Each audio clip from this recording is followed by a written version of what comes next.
क्षण के बाद उसको गंगा माँ में स्नान की छूट है, क्योंकि बच्चे तो मलमूत्र का नियंत्रण नहीं होगा, तो उसका मलमूत्र त्याग करके तब वो गंगा में जाएगा। तो एक तो नदी को पवित्र रखने की, नदी की पवित्रता की रक्षा का ये उन्होंने कानून बनाया। दूसरा, ये जो किसान लड़ रहे थे आपस में, इनको कहा कि गंगा में अब तक जहां तक पानी गया है उसका, वो बहुत थोड़ी दूरी लिखी है पर जो दूरी लिखी है वही बताता हूं, 30 गज दूर तक कोई हल नहीं चलाएगा। जो उसका हाई फ्लड पॉइंट है, जहां तक पानी गया है वहां से 30 गज दूरी तक उसमें कोई भी निर्माण नहीं होगा, हल नहीं चलाएगा और उसमें गंगा में कोई व्यवधान नहीं करेगा।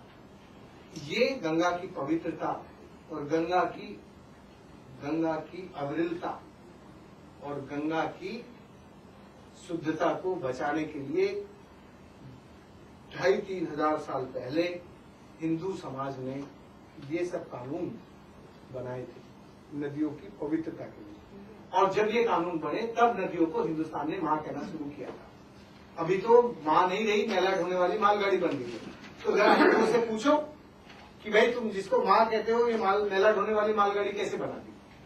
तो देखो भाई, मेरे मन में तो, मैं हिंदू जरूर हूं पर मैं हिंदू ऐसा हूं जो अपनी धरती माता से, अपनी प्रकृति से जितना लेता हूं उतना देने के संकल्प के साथ उसके साथ जीता हूं। और मैं इसी को धारण करने योग्य अपने जीवन का पंथ मानता हूं। मेरी बात खत्म होगी। अब किसी को मुझसे सवाल पूछना हो तो पूछ ले और इस प्रेजेंटेशन को यही रोक दें।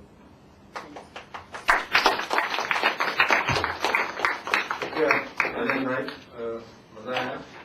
ये सब अच्छी बातें जो मैंने आपसे बताई, ये खराब क्यों हो गई?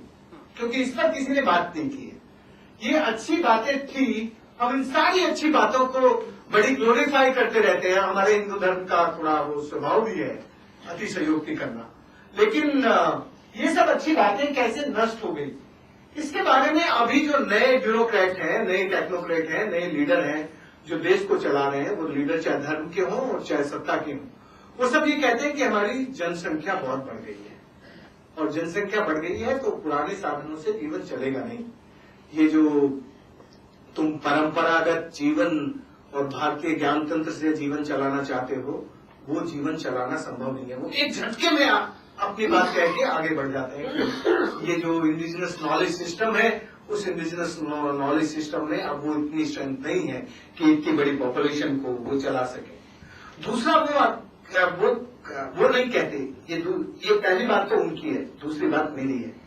मैं उनसे कहता हूं कि देखो भाई, नेचर में जो आता है वो नेचर की इतनी ताकत है कि वो सबकी जरूरत पूरी कर देती है, लेकिन वो लालच एक भी व्यक्ति का पूरा नहीं कर सकती। तो जो हमारी धरती में, हमारी प्रकृति में जो ताकत है वो हमारी जरूरत तो पूरी कर सकती है, लेकिन लालच पूरा नहीं कर सकती। इसलिए अब हमारा लालच बढ़ गया है।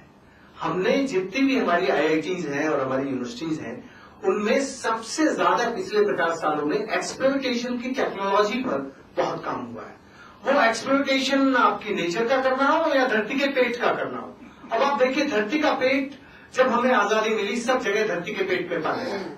अब पहले तो हमने कुएं बनाने शुरू किए, कुएं सूख गए, तो फिर ट्यूबवेल लगाने शुरू किए, फिर ट्यूबवेल भी सूख गए, फिर बोरवेल लगाने शुरू किए, फिर वो भी सूख गए, फिर सबमर्सिबल पंप लगाने शुरू किए।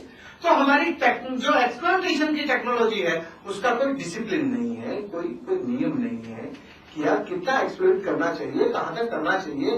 धरती भी हम सबको बनाती है, धरती के बारे में हमारी कोई डिसिप्लिन है नहीं। दूसरा, ये जो विकास का जो भूत है, ये विकास का भूत, मैंने आपको बताया था कि विकास का भूत ये है कि जो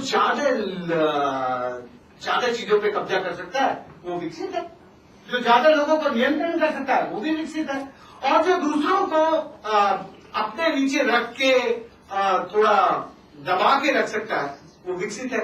और जो दूध के भाव पानी पीता है उससे ज्यादा विकसित वो है जो घी के भाव पानी खरीद के पीता है। तो ये जो हमारा, क्या कहना चाहिए इसको, ये जो हमारा नजरिया है, विकास का नजरिया है। और क्या हुआ कि आजादी के बाद हमारे नेताओं ने हमें कह दिया कि भाई तुम बस हमें वोट दे दो।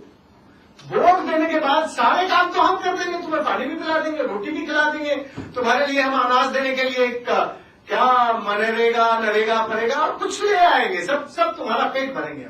हमारा काम है तुम्हारा पेट भरना। तो नेताओं ने हमें जितनी भी हमारी रेस्पॉन्सिबिलिटी थी उसको टेक ओवर कर लिया। और जब रेस्पॉन्सिबिलिटी को टेक ओवर करता है तो राइट अपने आप चला जाता है। राइट आता ही रेस्पॉन्सिबिलिटी से है।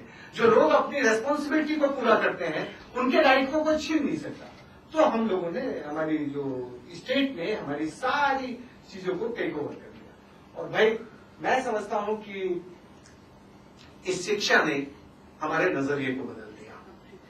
इस शिक्षा में बहुत अच्छी चीजें हो सकती है, पर बहुत सारी चीजें खराब भी हो गई हैं।